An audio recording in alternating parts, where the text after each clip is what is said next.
U.S. President Barack Obama arrived with his family in Tanzania on Monday on the final leg of his three-country tour of Africa. The visit followed stops in Senegal and South Africa. The Obamas were given a red carpet welcome at the Dar es Salaam airport by Tanzanian President Jakaya Kikwete. And while in Tanzania, Obama is expected to announce new efforts to increase trade and investment in the Tanzanian eastern region.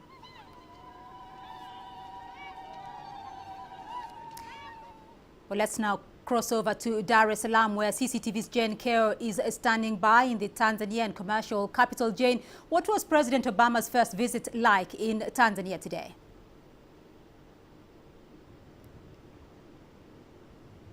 Well, Beatrice, like you said, he was given a red carpet welcome by his host, Jakaya Kikwete. And I'm sure even if you asked President Obama what his first day was like, he'd certainly tell you it was exciting, overwhelming, because right from the moment Obama and his family arrived at the Julius Nyerere International Airport, they were given a grand reception by Tanzanians all the way to State House. Officially, though, it was a busy day for the president. He held about 2 hours of talks with his Tanzanian counterpart, Jakaya Kikwete. They later held a joint press briefing where both presidents addressed a wide range of issues, particularly on trade and investment. Barack Obama also touching on the issue about the crisis in Egypt, saying that the U.S. will not actually impose any leader on anyone, and also categorically stating that elections are not just about, democracy is not just about elections. So quite a telling statement there by the U.S. president. He also talked about the upcoming elections in Zimbabwe, saying there's need for reforms before those elections. Beatrice.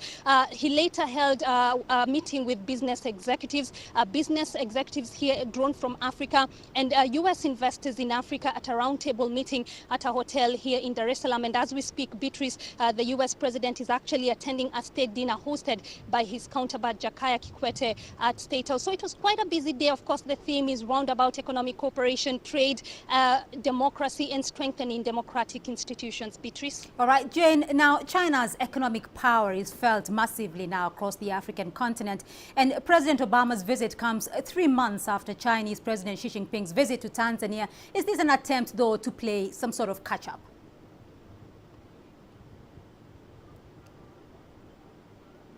Well, Beatrice, some quarters think so, but the truth of the matter is something has certainly stirred the U.S. into action, whether it's about China, whether it's about Turkey, India or Brazil, all these emerging economies, something has pushed the U.S. into action. And that's what analysts are saying. Maybe it's all about catch-up, because for the last 10 years or so, the U.S. has largely ignored Africa. And it's about time they've realized that you cannot ignore this continent, because it's the only continent, even as we speak economically, that is progressing. So, and the U.S. president, interestingly, has also acknowledged that maybe there is some competition. He doesn't fear competition. At least he said that in South Africa. He does not fear competition as long as it's healthy and the locals are actually benefiting from what is being done. So I think the message that we're getting from these leaders, Beatrice, that is Africa cannot afford to be ignored. And I can say that we're looking for exciting times ahead. All right, CCTV's Jane Keo following President Obama's trip there in Tanzania. Now, President Barack Obama's decision to wrap up his first substantive tour of Africa in Tanzania has been viewed by some as a slap in the face to Kenya, the country in which his father was born. Others, however, argue that this is all about economics and not sentimental cultural perceptions, with President Obama out to promote American business interests in the resource-rich East African state. CCTV's Clementine Logan looks at both sides of that argument. 4 years after his first presidential visit to sub-Saharan Africa, US President Barack Obama is returning to his father's continent, but not to his father's country. Obama's tour will end in East Africa, but the native son, as Kenyans call him, will be visiting Tanzania, not Kenya. The Obama administration is thought to have taken the decision because Kenya's newly elected president, Uhuru Kenyatta, and Vice President William Ruto both face charges at the International Criminal Court for their alleged role in the 2008 post-election violence, which left more than 1,000 people dead. For him doing that, I think other Kenyans like me who have pain, exactly think that's right. Because if he went there, he could have endorsed their wrongdoing. Tanzania, it seems, is a better model of what America prioritizes on the continent as a whole. We've watched, and I'm sure the administration has watched Kenya go through a difficult period, and Tanzania at this point looks to be a better spot to highlight many of the important things that I outlined, strengthening democratic institutions, promoting economic growth through trade and investment, and also highlighting the importance of youth. Promoting American business interests is a pillar of Obama's tour and part of wider US efforts to counter China's growing influence on the continent. Though the US is the single largest development partner in terms of actual funds for infrastructure, it recently fell behind China as the continent's biggest trading partner. Obama's visit also comes 3 months after that of Chinese President Xi Jinping on his first foreign trip of the year. It's pure business. America has interests in Tanzania's natural resources, and as we already know, there's Symbian. There's also General Electric, companies that have already signed agreement with our government to tap the gas resources and generate electricity. These untapped natural gas reserves are set to dominate discussions during Obama's visit to Tanzania. Clementine Logan, CCTV. The army in Egypt has given an ultimatum to the president and politicians to solve the crisis within 2 days, or else the army will announce a roadmap for the future. Already 4 ministers have submitted their resignations to Egypt's President Mohamed Morsi, objecting to his approach to the protests. Violence has spread in the country, leaving over a dozen dead and hundreds injured. CCTV's Adel Mahroui tells us more. Egypt is shaking. Hundreds of thousands took the streets in Tahrir, the presidential palace, and all over the country, demanding the president to step down. An evident spirit of solidarity spread on June 30th, whether at President Morsi's opponents or his proponents. But when they met together, it was bloody. There was a rally after sunset and young people started throwing bombs into the headquarters. Crossfiring began between both of them, and in less than 12 hours we had 5 fatalities, all from penetrating ammunition.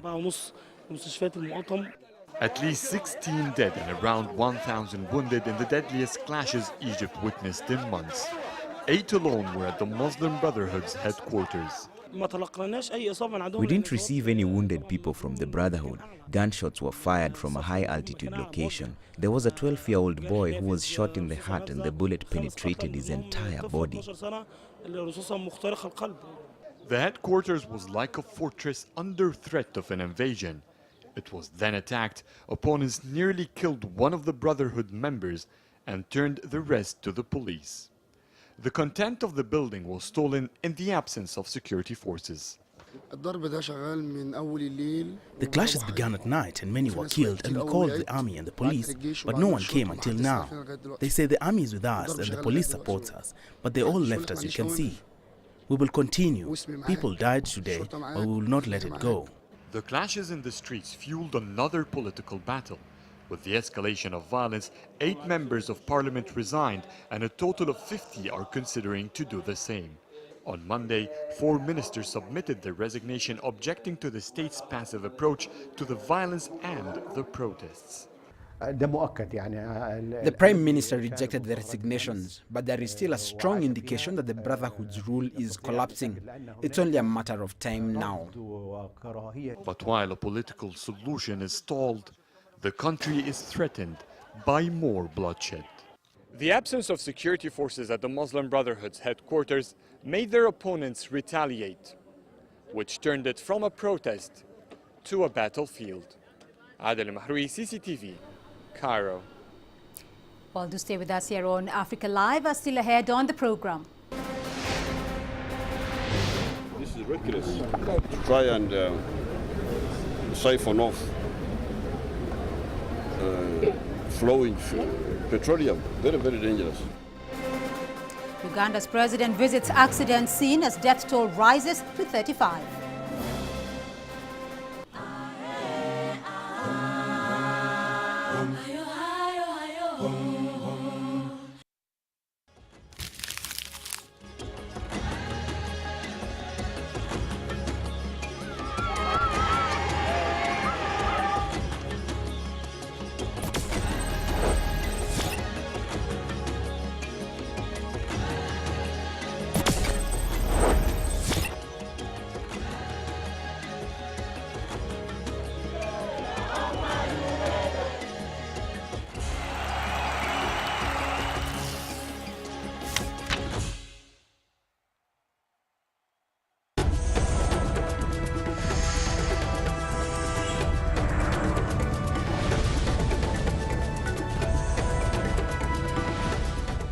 The death toll from Saturday's fuel tanker accident in Kampala has now risen to 35.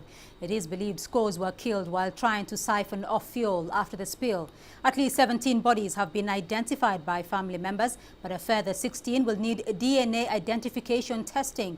The Ugandan government has sent messages of condolence to the bereaved families and cautioned the public against attempting similar dangerous acts. CCTV's Isabel Nakiria with more details on that story. Grief and anxiety outside the mortuary of Kampala's hospital, where bodies of victims of the fuel tanker accident are being kept. For 2 days now, relatives have been camped here at the hospital mortuary waiting to claim bodies of their loved ones. But according to hospital authorities, they may have to wait for 2 or 3 more days before DNA test results are released. Some of the people here say they are frustrated over the long wait. I have looked for one of my colleagues among the survivors, but I was informed that she could be dead. We had been told that her body had been identified, but instead some people claimed it to be their relatives. We are waiting but not sure of getting her body. Uganda's President Yoweri Museveni visited survivors of the accident and cautioned the youth against similar risky acts. It's reported that many of the dead were cyclists who rushed to the scene to siphon off fuel. Because like this is reckless to try and siphon off flowing petroleum. Very, very dangerous. Very dangerous. Uganda's Minister of Information, Ross Namayanja, told journalists in the capital, Kampala, that the death toll of Saturday's accident had risen by 4. Of the 29 people who were injured and evacuated to Mulago National Referral Hospital, 6 so far have succumbed to death due to the intense nature of the burns. And that brings the death toll as of now to 35 persons. The Kampala accident reportedly occurred after a car rammed into a fuel tanker, spilling fuel on the road before bursting into flames. As Kampala is a major transit route for fuel tankers to countries like Rwanda, Burundi and DRC, the Ugandan government is now considering classifying its roads according to types of vehicles to ensure the safety of its people. Isabel Nakiria, CCTV, Kampala. Former South African President Nelson Mandela remains in a critical but stable condition, and that's the latest official word from the South African government. President Jacob Zuma has also urged South Africans to begin preparations for Mandela's 95th birthday later this month. In the meantime, Mandela's former wife has caused a stir by accusing President Zuma and the ruling party of being insensitive towards the family. The ANC has described the comments as regrettable. CCTV's Guy Henderson has more. Now, in recent days, the family have been critical of some of those on the outside for trying to pry in. Well, now it's one of those on the inside who's taking aim specifically the African National Congress and its president, Jacob Zuma. Winnie Mandela, the former wife of Nelson Mandela, has called a televised visit back in April by Jacob Zuma and his deputy, Mr. Cyril Ramaphosa, to Mr. Mandela that was televised as insensitive and hurtful to the family. Now, it does seem to have wrong-footed the ANC to some extent. Initially, they made no comment, but shortly after that, they then did release a written statement saying that if the family were hurt, well, they never told the ANC that they were hurt by it. Now, Winnie Mandela has been seen outside this hospital on most days since early June when Mr. Mandela was admitted, but we haven't seen her here on Monday, so she is perhaps keeping her head down, though we have had visits from both Andrew Mlangeni, who is a long-standing friend of Mr. Mandela and spent many years on Robben Island with him, as well as, once again, Graça Machel, who is the current wife of Nelson Mandela. Now, she may be absent today, but that doesn't mean that Winnie Mandela is out of the limelight. I bumped into one of her good friends, a well-known poet here in South Africa, a little earlier on Monday. Even he said that perhaps this kind of discussion should be kept behind closed doors. Keeping quiet, though, isn't often cited as one of Winnie Mandela's strong points. Guy Henderson, CCTV, Pretoria. Well, let's get more on Nelson Mandela's health situation and his political life. We're joined live by Dr. Bandile Masuku, who is the spokesperson of the ANC Youth League in South Africa, joining us from Johannesburg. And CCTV's Renee Delcam in Mutata, near Mandela's home area in Eastern Cape Province. Well, let's start off with you, Renee. Now, the presidency has just issued another statement saying Mr. Mandela remains in a critical but stable condition. How has this news been received in Mutata?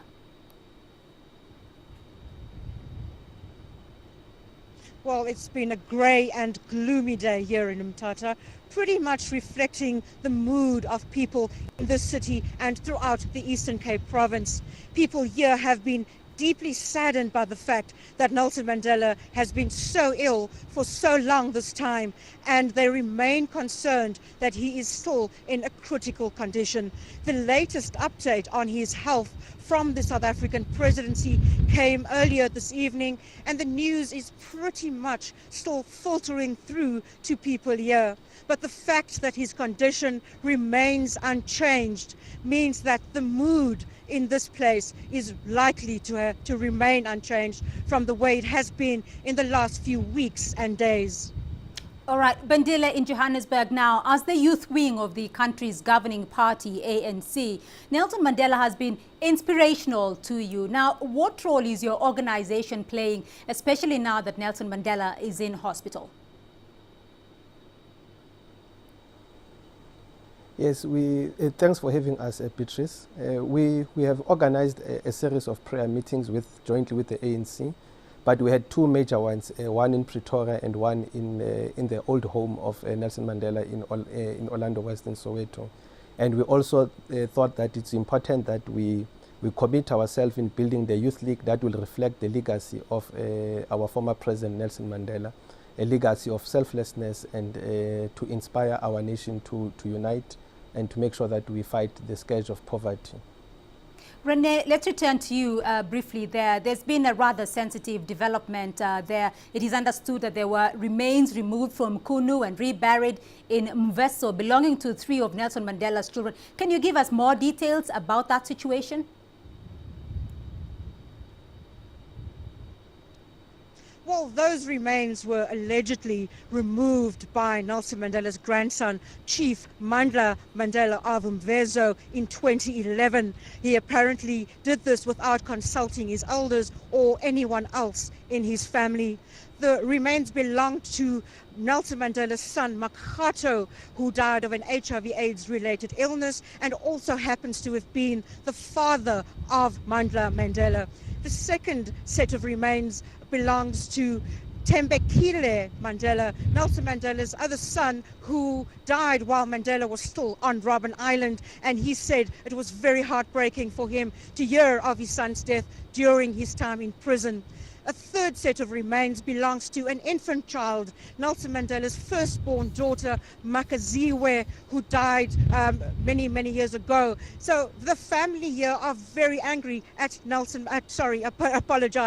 angry at Mandla Mandela for having removed those remains from Nelson Mandela's boyhood village in Kunu and having taken them to Mvezo. They are adamant that the remains be returned to the village of Kunu, which has always been regarded by Nelson Mandela as the place of his ancestors and also the place where he has always said he'd like to be buried one day. All right, Bandile, to you there, the former president is among those who participated in the formation of the ANC Youth League in South Africa. How would you say has Mandela's life inspired young people politically and as agents of peace over the last 20 years?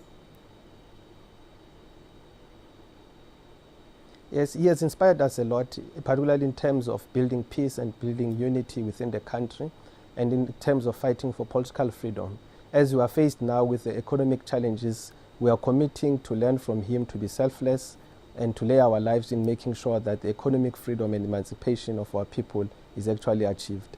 And we are committing to ourselves that the youth league that we are going to build and that we're going to move with moving forward. It's going to be a youth league and a youth league of Mandela. All right, Dr. Bandile Masuku, spokesperson of the ANC Youth League in South Africa, joining us there from Johannesburg, and CCTV's Renee Delcam joining us from Kunu. To you both, thank you. Now, the surrender and subsequent arrest of a once-dreaded Al-Shabaab jihadist and leader Sheikh Dahir Awais elicited mixed reaction in Mogadishu. The elders of Sheikh Awais' clan say the government reneged on the promise that the Sheikh would not be arrested on arrival from central Somalia. Mohammed Hirmoge with that report. Sheikh Hassan Dahir Awais, who last week surrendered following infighting between rebel factions within the Al-Shabaab, have been detained in Mogadishu. Sheikh Awais had reportedly agreed to talks with the government but was arrested on arrival in the capital. Government sources say Awais will remain in custody until he agrees to government terms regarding his fate. Looking at the personality of Hassan Dahir Awais, he is someone who's been very senior in the Islamist movements in Somalia for some time. I think he's someone who can pull some people perhaps to the direction of the government. What is not clear, however, is that if he, Hassan Dahir Awais, made that decision to call people to defect from Al-Shabaab and join the government, so far he's not been able to speak, and so we don't really know what it means for him to join the government. It looks like that he has not joined the government, that he was actually forced his way into Mogadishu now. Dahir was flown from the northern town of Adado, escorted by government security forces, though it remains unclear whether he had agreed to be brought to Mogadishu. All we want is, and we have been saying this to a very long time, those in Al-Shabaab who are Somalis, who are willing to renounce the violence, we welcome them and we are ready to negotiate so that we Somalis can solve our own problems. There have been recent reports of Al-Shabaab splits and infighting within the rebel group. Infighting within top ranks of the Al-Qaeda-linked Al-Shabaab group in the Horn of Africa escalated. Al-Shabaab confirmed the death of two of its leaders in recent confrontations between rival factions within the group. Sheikh Hassan Dahir Awais had been a dreaded holy warrior of the Al-Shabaab network and had recently led a rebel faction within the group, loyal to foreign fighters. His arrest, however, sparked mixed reactions, with some elders saying the surrendered Sheikh ought not to have been arrested. Mohammed Hirmoge, CCTV, Mogadishu. Well, let's get more on this developing story from engineer Abdirahman Omar Asman, the Somali's president spokesperson from the capital, Mogadishu. We understand, engineer, Sheikh Awais is being questioned at a government intelligence base. Can you confirm this for us? Patricia, thank you very much for having me on the program. Yes, we can confirm that Hassan Dahir Awais is in a safe house in Mogadishu in the hands of the government, and we believe that is the interest of the people, the interest of the government, and we're giving him some private time to decide his future. We have not decided yet, but we have all the options on the table, and including that should he wish to renounce violence, should he wish to join the government, should he wish to take part in the peace and the rebuilding of the Somalia, is yet to be seen. But we have all the options on the table. You have all options there on the table, engineer, but what does Sheikh Awais surrender to the government, though, mean for the Al-Shabaab group?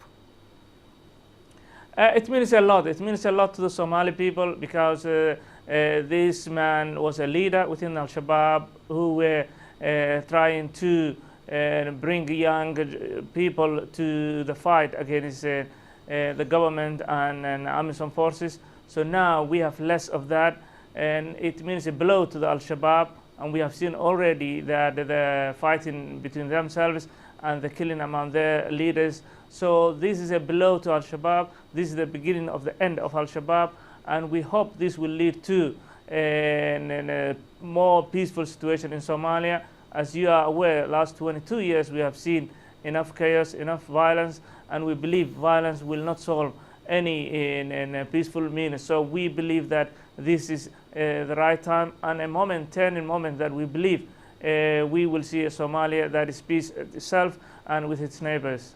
This is a blow for Al-Shabaab, as you say, but how much of a threat does Al-Shabaab or the faction still pose to the government in Mogadishu?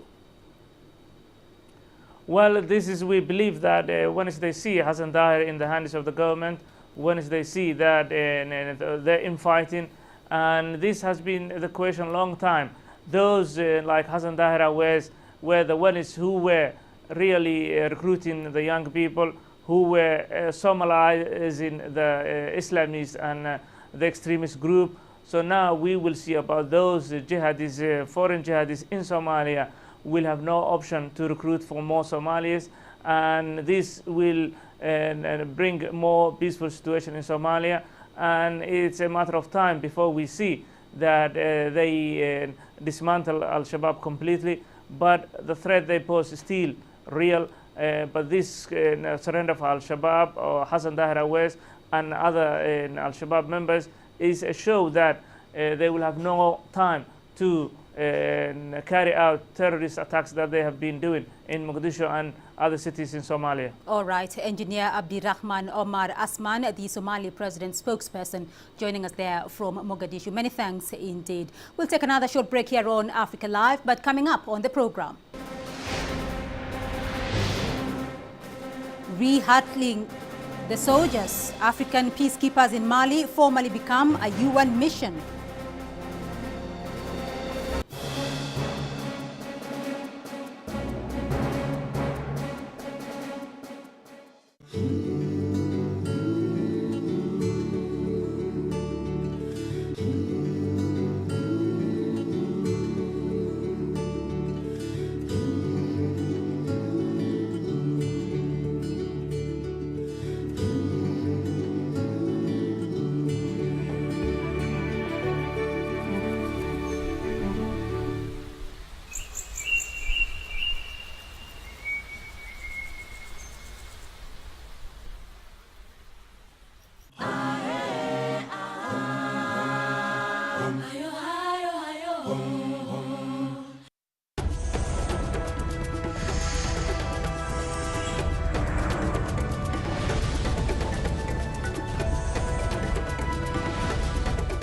Welcome back to Africa Live.